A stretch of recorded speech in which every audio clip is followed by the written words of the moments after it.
요한복음 1장에는 예수님의 첫 번째 제자들이 나옵니다. 세례 요한이 예수님을 가리켜서 하나님의 어린 양을 보라. 그래서 사도 요한과 안드레가 제일 처음에 예수님의 제자가 되고, 또 안드레가 자기 형제 베드로를 데리고 오게 되고, 그 다음 날 이제 빌립을 예수님이 만나셔서 나를 따르라 해서 빌립이 예수님의 제자가 됩니다. 첫 제자들입니다. 안드레가 베드로를 데려온 것처럼 이 빌립이라고 하는 사람이 자기 친구 나다나엘을 예수님께로 인도하는 내용이 오늘 본문에 기록되어 있습니다. 빌립이 나다나엘을 만나서 이렇게 얘기합니다. 율법과 선지서에 기록된 메시아를 우리가 만났다. 율법에 기록한 그 그리스도를 우리가 만났다. 요셉의 아들인데 나사렛 예수시라. 이렇게 얘기를 합니다. 참 이 얘기를 들은 나다나엘의 반응은 아주 냉담했습니다. 냉담했습니다. 제가 오늘 두 가지 말씀을 크게 드리려고 하는데, 자, 한번 46절 한번 읽어보실까요? 나다나엘이 이르되 나사렛에서 무슨 선한 것이 날 수 있느냐? 빌립이 이르되 와서 보라 하니라. 이 선한, 형용사인데 선한, 헬라어로 아가토스라고 하는 단어가 선한, 좋은 그런 뜻을 갖고 있습니다. 세상에 나사렛에서 무슨 좋은 지도자가 나겠느냐? 나사렛에서 무슨 대단한 인물이 날 수 있겠냐? 아니야. 이렇게 얘기했다는 것이죠. 첫 마디. 이게 바로 편견이라고 하는 겁니다. 편견. 프레디튜스, 편견이라고 하는 거예요. 편향된 견해, 공정하지 못하고 한쪽으로 치우친 시각, 미리 정해진 판단, 선입견, 이런 것을 편견이라고 합니다. 나다나엘은 첫 마디에 반응이 뭐라고 나왔냐? 냉담했습니다. 세상에 나사렛 사람? 나사렛에서 무슨 인물이 나겠어? 이렇게 했다는 것이죠. 왜냐하면 나다나엘의 고향은 나사렛 이웃에 있는 가나라고 하는 지역의 사람입니다. 다음 주에 설교하시지만 가나, 물로 포도주를 만든 가나 출신이 바로 나다나엘입니다. 그리고 이웃 동리 한 15리 정도 떨어진, 6km 떨어진 곳에 있는 사람이기 때문에 옛날에 뭐 이웃 마을에 누가 있다 다 아는 겁니다. 다 알아요. 세상에 나사렛에서 그런 인물이 나겠어? 없어. 이런 얘기를 하는 겁니다. 더구나 나사렛이라고 하는 동리에서 아주 가까운 곳에 제폴이라고 하는 마을이 있는데 로마 군인들이 주둔하고 있었고, 아고라 광장을 만들고 큰 시장을 만들어 가지고 로마 사람들이 자주 나사렛에 드나들면서 이방 문화를 퍼뜨리고 외국 군대가 주둔하면서 그 지역을 별로 안 좋게 만드는 겁니다. 그러니까 가나 사람들도 나사렛 사람 볼 때마다 세속화 된 사람, 좋지 않은 시선으로 볼 수밖에 없죠. 지리적으로. 그런데 그 나사렛에서 세상에 메시아가 난다, 그리스도가 난다, 불가하다는 거예요. 불가하다. 세속화된 그 도시에서 어떻게 메시아가 나겠느냐, 이런 비판이었습니다. 지역에 대한 비판, 사람에 대한 편견이었습니다. 불신자들이 예수님이나 교회, 목회자에 대해서 편견을 가지고 있습니다. 부정적인 얘기가 침소봉대된 면도 있고, 어느 개인이나 교회에서 일어난 일을 보편화시키고 참 객관화시켜가지고 교회는 다 그럴 거야, 목사는 다 그럴 거야, 한 사람이 하면 모든 사람은 다 그렇게 객관화시켜버리는 이런 것들 때문에 사람들에게 편견이 생기는 겁니다. 그러면서도 이단에게는 솔솔 귀를 기울여 빠지는 것이 사람입니다. 그 사람들이 내세운 봉사를 위장한 단체, 성경풀이, 뜻풀이, 비유풀이 등등을 해가지고 집중적으로 몇 개월 가르치고 나면 안경이 딱 끼어지게 되고, 그러면 성경이 이상하게 보이고 모든 교회가 다 이상하게 보이게 되는 겁니다. 나는 이렇게 수십만의 사람이 신천지 이단에 빠졌다고 하는 것이 지금도 믿겨지질 않습니다. 저는 우리 사회가 편견에서만 벗어날 수 있다고 하면 많은 문제가 해결되고 사람 관계에 많은 오해가 풀리리라고 봅니다. 편견이라고 하는 것은 바른 평가를 못하게 하는 것이죠. 안경을 끼워버리는 겁니다. 그 사람의 실력, 그 사람의 능력, 그 사람의 진심 필요 없습니다. 근데 어디 사느냐? 서울이냐, 지방이냐, 시골이냐? 너 어느 학교 나왔느냐? 너 직업이 뭐냐? 너 나이가 뭐냐? 이런 걸 가지고 사람들이 다 잣대를 대버립니다. 먼저 판단을 해버리는 거예요. 그 사람이 가지고 있는 실력, 인격, 그 다음에 싸우는 경력, 이런 아무 필요 없는 거, 비전, 정책, 아무 뜻도 필요 없는 거. 왜? 우리 고향 사람이냐? 이걸로 끝나는 거예요. 이걸로 끝나는 거예요. 여러분 아마 부인할 수 있는 사람은 거의 없을 겁니다. 한국 정치의 가장 큰 병 중에 하나입니다. 은근히 이제 때가 되면 부채질 하는 겁니다. 지역 감정을 통해 가지고 돼야 되니까. 지금은 또 이제 외모라고 하는 것에 대한 편견을 사람들이 갖고 있어요. 외모. 사무엘 같은 그 위대한 선지자도 이새의 아들의 하나님 그 중에 선택했다고 하니까 기름병을 두고 이새의 집으로 갔습니다. 가서 이새의 아들 중에서 엘리압이라고 하는 아주 준수하고 용모가 뛰어난 아들이 오는 걸 보고 오, 하나님이 이 사람을 선택했는가 해서 기름병을 들었다고 그랬습니다.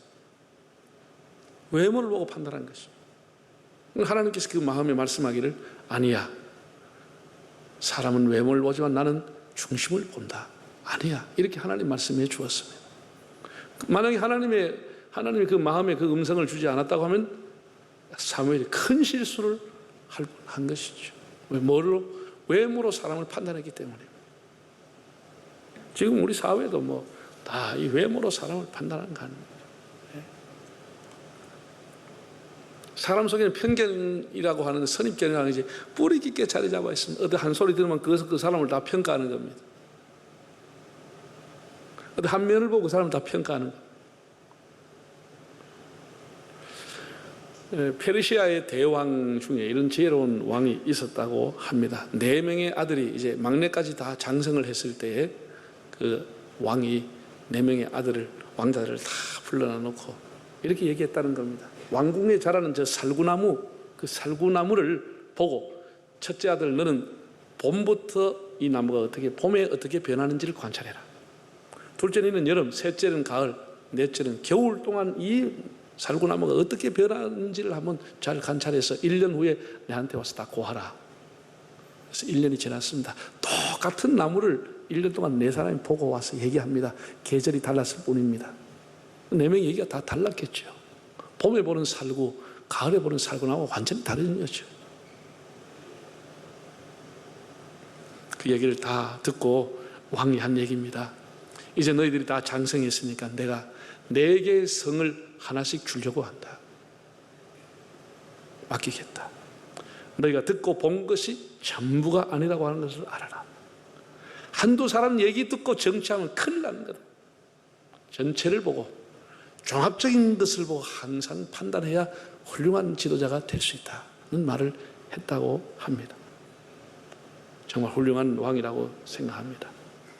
우리가 교회를 섬기면서 사람을 볼 때 한 가지 면을 보는 거예요. 한 소리 듣고 그 사람을 판단하는 거, 이거 굉장히 실수인 거예요. 그 사람이 살아왔던 삶의 여정을 보지 않습니다. 시기와 질투가 낳는 편견, 무지가 낳는 편견, 상대에 대해서 무시당했으면 그 사람에 대한 또 가지고 있는 편견, 그 편견 때문에 얼마나 많은 사람이 제대로 평가를 받지 못하고 평가절하를 당하고 있습니까? 반면에 편견이라고 하는 것 때문에 실력도 제대로 없는 사람이 평가절상을 당할 수도 있는 겁니다. 다 옳은 행위가 아니죠. 그래서 우리는 늘 내가 보는 것이 정답이 아니다는 생각을 해야 됩니다. 내가 보는 것이 전부가 아니다, 이런 생각을 할 수 있어야 됩니다. 함부로 사람에 대해서 인물평을 해서는 안 됩니다. 나다나엘이 성경에 처음으로 등장해서 처음으로 한 말, 나사렛에서 뭔 선한 인물이 나겠어. 편견에 치우쳐진 아주 잘못된 이야기였습니다. 두 번째입니다. 나다나엘이 이렇게 말하면서 잘라버리자 빌립이 물러나지 않고, 야 그러면은 내하고 가면 예수님께 가보자. 너 그렇게 생각하지 마. 하면 예수님께 가봐. 예수님을 데리고 왔다라고 하는 겁니다. 그를 예수님 앞으로 데리고 왔다는 사실입니다. 나다나엘의 가장 큰 장점은 의심을 하면서도 빌립을 따라 예수님 앞으로 갔다는 사실입니다. 예수님 앞으로 갔다는, 이게 매우 중요한 겁니다. 사람이 의심을 가졌다고 해서 나쁜 것은 아닙니다. 사람이 너무 사람을 믿어서도 안 되죠. 낭패당할 수 있죠. 안 믿어서도 안 되겠지만은 의심을 가졌다고 하는 것 자체가 나쁜 것은 아닙니다. 얼마든지 우리가 의심할 수 있죠. 그러나 의심이 많았던 도마는 나중에 강력한 확신을 가지고 순교자가 되고 순교의 제물이 됩니다. 혹시 성경을 읽다가 의심나는 부분이 있으면은 덮지를 말고 그 다음을 계속 읽어 나가고 의심은 그냥 두십시오. 어느 날 그 부분이 열리는 날이 올 수 있는 겁니다. 참 묘한 것은 성경이라고 하는 것은 곳곳에 의심이 되는 내용이 꽉 차 있습니다. 그런데 우리가 시간이 가면 강한 확신이 생기기 시작합니다. 성경은 배워가지고 확신에 이르기보다는 믿어서 확신이 이르기 때문에 어느 순간 믿음이 들어오는 순간 의심이 확신을 바뀌어버린 것입니다. 아주 강한 확신이 되어버린 것입니다. 강한 확신이 되어버린 것입니다. 여러분, 우리가 배워서 어떻게 예수님이 동정의 탄생을 배워서 어떻게 믿으려고 합니까? 성경에 나오는 이 수많은 기적을 배워서 어떻게 여러분 이해합니까? 그냥 의심은 그냥 두라고. 어느 한순간 믿음이 들어오면 한순간에 해결이 나버린 거예요. 한순간에 해결이 나버린 거예요. 그래서 예배를 드리는 자리, 기도하는 자리, 이렇게 섬기는 자리, 말씀을 듣는 자리, 이 자리에 예수님께로 나온다고 하는 이 자체가 아주 중요한 것입니다. 이 순간에 한순간에 믿음이 쏙 들어와 버리는 것입니다. 예? 여러분 보세요. 예수님께서 나다나엘이 왔는데 칭찬했어요. 이 사람 의심을 가지고 왔는데도 예수님이 뭐라 그러나, 처음에 보면서 한 예수님의 말씀이 내가 보니 너는 참 이스라엘 사람이요 네 안에 간사한 것이 없도다, 이렇게 얘기해 주었습니다. 굉장한 칭찬입니다. 예. 의심을 하면서 예수 앞에 나왔던 그가 예수님에게 크게 칭찬을 받습니다. 예수님 앞에 나온다는 게 중요한 겁니다. 혈루증을 앓던 여자가 온갖 큰 군중을 밀치고 어려운 가운데서도 부끄러움을 무릅쓰고 예수님 앞에 나왔을 때 믿음이 크도다는 칭찬을 받게 되고 해결을 받는 것입니다. 예수님께 나온다고 하는 이 자체가 은혜인 것입니다. 소경 바디메오가 베드로가 제지하고 제자들이 못 만나게 하고 제지하고 군중들이 말렸지만 아무것도 안 보이는 이 장님이 예수여 나를 불쌍히 여기소서 달려 예수께 나왔다고 하는 것이 그가 하나님의 은혜를 받게 되는 계기가 된 것입니다. 예수님께 나온다고 하는 게 중요합니다. 예수 앞에 나오면 모든 죄 사하고, 예수 앞에 나와야 죄를 사하는 거예요. 우리 어디 가서 죄를 씻을 수 있겠습니까? 죄 있는 자들아 이리로라. 어떻게 해요? 주 예수 앞에 오라. 예수님 앞으로 오라는 겁니다. 인생의 문제를 가지고 있는 사람. 이 나다나엘의 가장 큰 장점은 의심을 하면서도 예수님 앞에 왔다는 것이죠. 왔다는 것. 이게 은혜 받는 길이고 구원을 받는 길이고 예수님의 제자가 되는 길이 됐습니다. 예수님께서 대뜸 이 사람 보고 하신 말씀이 참 이스라엘 사람이다. 네 안에 간사한 것이 없다. 간사라고 하는 이 말을 헬라어를 찾으면은 둘로스라고 하는 말은 종이라는 뜻입니다. 근데 돌로스라는 단어로 되어 있습니다. 돌로스, 믿기, 썩금, 개교, 간사, 이런 뜻으로 되어 있습니다. 한마디로 예수님께서 이 나다나엘 보시고 참 이스라엘 사람이다. 너 정말 순수한 사람이야. 너 안에 어떤 개교가 없는 참 순수한 사람이구나. 이렇게 예수님이 나다나엘 보고 칭찬했다는 겁니다. 예. 이스라엘의 원래 이름은 야곱이었습니다. 예, 야곱이었죠. 야곱의 이름의 뜻이 뭐죠? 발 뒤꿈치를 잡았다. 태어날 때부터 막 발 뒤꿈치를 잡고 먼저 나오려고 하는 걸 보고 야곱이라고 짓습니다. 발 뒤꿈치 잡았다. 이것을 의역하면, 쉬운 말 하면 아주 찔긴 놈, 남의 뒤통수를 때린 놈, 쏘긴 놈, 뭐 이런 의미를 갖고 있습니다. 야곱이라는 이런 뜻이 별로 좋은 건 아닙니다. 남을 치고 남머리를 잡고 발목을 잡고 뒤통수를 때리고 사기치고 거짓말하고 남을 공격하고 자꾸 늘어지고, 하여튼 이런 의미를 갖고 있는 게 야곱이라는 뜻입니다. 야곱은 자기 이름대로 살아왔습니다. 사실은 그런데 약복강에서 결정적으로 변곡점을 맞아서 인생을 바꿨습니다. 하나님 앞에 새 이름을 받았습니다. 이스라엘 이름을 받았습니다. 지금까지는 야곱처럼 끈질기게 악착스럽게 남 공격하고 남 속이며 살아왔던 야곱이 이후에는 믿음의 사람답게 이스라엘로 살아가게 되는 겁니다. 네. 놀라운 일이죠. 우리 주님께서 나다나엘을 보시고 야, 너 참 야곱이구나 그렇게 하지 않았다는 것이죠. 뭐라고 했어요? 참 이스라엘 사람이구나 라고 했다는 거예요. 이 굉장히 중요한, 너 참 이스라엘 사람인데 너 정말 순수하구나 이렇게 했다는 겁니다. 무화과 나무라고 하는 것은 이 중동 지역에 가면 흔하게 있는 식물입니다. 우리나라 산에 가면 온 나무에 소나무가 있듯이, 마을에 가면 정자에 너트나무 있듯이 집집마다 이 무화과 나무를 한 그루씩 수십 년 키우는 것은, 무화과는 소나무처럼 위로 뻗어나가는 것이 아니고 잎허리는 넓적한데 옆으로 번져갑니다. 옆으로 번져가. 그리고 그늘을 만들어주는 거예요. 그리고 수십 년 키우면 제법 그늘이 넓어요. 거기서 뭐 하느냐? 무화과 나무에서 유대인들이 앉아서 기도하고 경전을 읽고 메시아를 대망하는 그런 행위를 했습니다. 그래서 무화과 나무에 앉았다고 하는 것은 그 사람의 가장 경건한 상태, 무화과 나무에서 기도하는 그 모습, 그래서 무화과 나무 아래에서 그런 의미를 갖고 있습니다. 예수님께서 나다나엘을 만나서 내가 너 무화과 나무에 앉아있을 때 봤어 이렇게 얘기한 겁니다. 그가 가장 경건했던 모습을 예수님이 이렇게 칭찬해 주었습니다. 자, 47절에서 9절까지 읽어볼까요?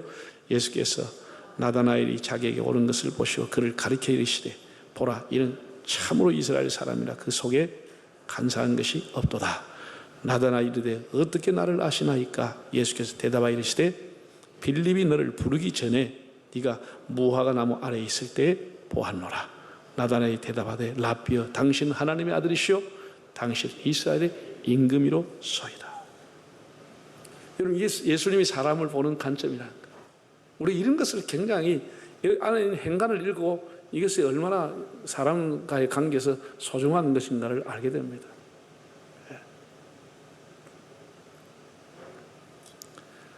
나다나엘이 뭐 무화과 나무 아래에만 있었습니까? 늘 나다나엘이 성경만 보고 나다나엘이 기도만 하고 나다나엘이 율법만 앙송하는 메시아일 때만 무화과 나무에만 있었겠습니까? 온천지 다니면서 못된 짓도 하고 나쁜 사람도 만나고 남 뒤에 흉도하고 별의별 짓을 했겠지만 예수는 그걸 얘기하지 않았습니다. 내가 너를 무화과 나무 아래에 앉아있을 때 내가 봤어 라고 얘기했습니다. 이게 예수님께서 사람을 보는 얘기입니다. 예수님께서 우리를 볼 때, 야, 너 나이트클럽 있을 때 내가 너 봤어. 너 어디 가서 못된 사람 내가 봤어. 너 그래 어떻게 남 흉보고 못된 짓 한 거 내가 다 봤어. 예수는 그렇게 말하지 않고 내가 예배하는 것, 내가 찬송 드리는 것, 너 기도하는 것 내가 그걸 봤다 이렇게 말씀하고 있는 겁니다. 무화과 나무라고 하는 그런 의미를 갖고 있는 것은, 나다나엘이 발을 가지고 온갖 군데 다 다녔겠지만 그 말씀 한마디도 하지 않고 내가 경건하게 살 거 내가 봤다라는 거, 너 기도하는 모습을 내가 봤다라는 거. 그러니까 나다나엘이 한순간에 의심이 바뀌어가지고 한순간에 뭐라 그러냐, 예수님 보고 뭐라 그러죠? 당신은 하나님의 아들이시요 이스라엘의 임금이십니다 이렇게 얘기했다. 여러분, 이것이 예수님에 대한 정의입니다. 1장에 이미 예수님이 어떤 분이냐, 하나님의 어린 양, 예수님은 이스라엘의 왕, 임금, 예수님 하나님의 아들, 이 다 1장에 하면 정리가 다 돼버립니다. 예수님은 어떠한 분이, 이 사람 말을 통해서 다 정리가 돼버리는 것이죠. 더 이상 설명이 필요 없도록 다 해버리는 것이죠. 그 입에서 술술 나와 하나님의 아들이시고 이스라엘의 왕이십니다 이렇게 했다라는 거예요. 우리가 참 이 세상을 살아가면서 수고하고 무거운 짐을 지고 살아가고 있습니다. 거기다가 우리가 생존 경쟁이라고 하는 치열한 짐을 지고 살아가고 있습니다.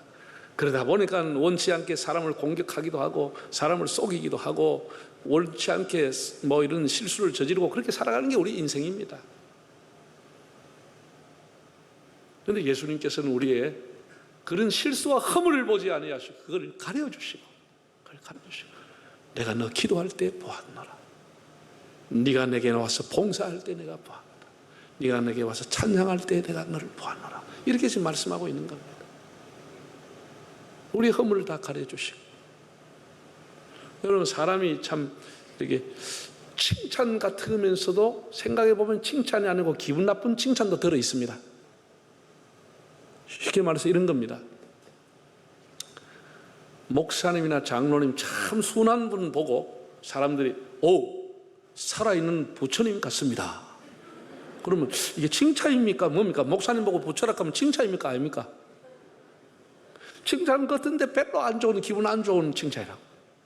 변호사를 보고 선생님 참 법 없이도 살겠습니다. 그 사람은 법 가지고 먹고 사는데 변호사가 법 없이 살다가 법 없이 못 살죠, 그 사람은. 네. 머리가 조금 벗겨진 분 보고 아이고 오늘 이렇게 바쁜데 행사에 참석해 줘서 자리를 빛내주셔서 감사합니다. 그러면 이게 칭찬인지 아닌지 생각해 보게 되는 거예요. 원래 연세가 99세나 되는 할아버지를 만나가지고 할아버지 꼭 100세까지 사시기 바랍니다.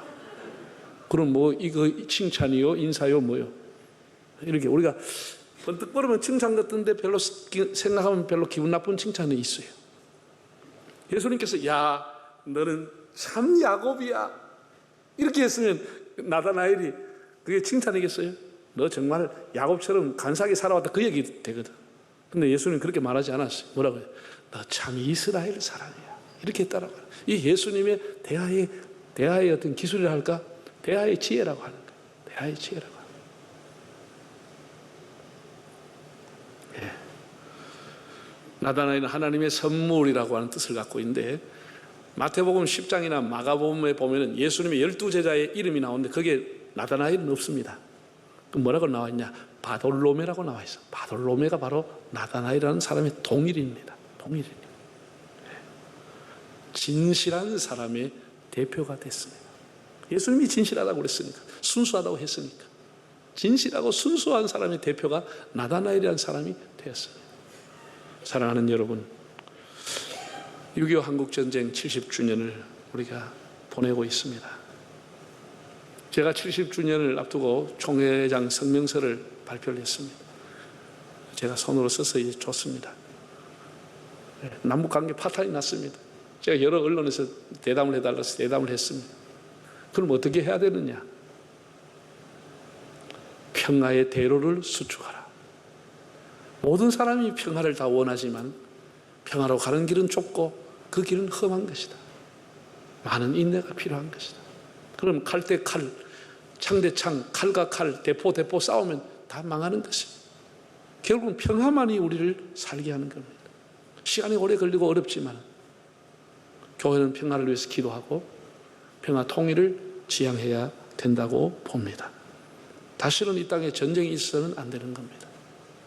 오늘 예수님께서 첫 번째 제자인 나다나엘을 만나는 내용을 생각했습니다. 나다나엘도 처음에는 편견을 가졌습니다. 선입견을 가지고 자기 중심에 사로잡혀 살았던 사람입니다. 그러나 예수께로 그가 나왔다고 하는 것이 축복이었고 예수님께서 그를 참 순수한 사람이다, 이스라엘 사람이다 칭찬해 주었습니다. 그는 구약 성경에 나오는 말씀을 그렇게 묵상하다가 구약 성경의 주인공인 예수님을 만나게 된 것입니다. 오늘 우리가 낙심하지 않고 포기하지 않고 꾸준히 하나님 앞에 나와 예배하고 기도하면서 예수님을 만나는 은혜, 예수님을 인격적으로 만나는 그런 축복이 있기를 바랍니다.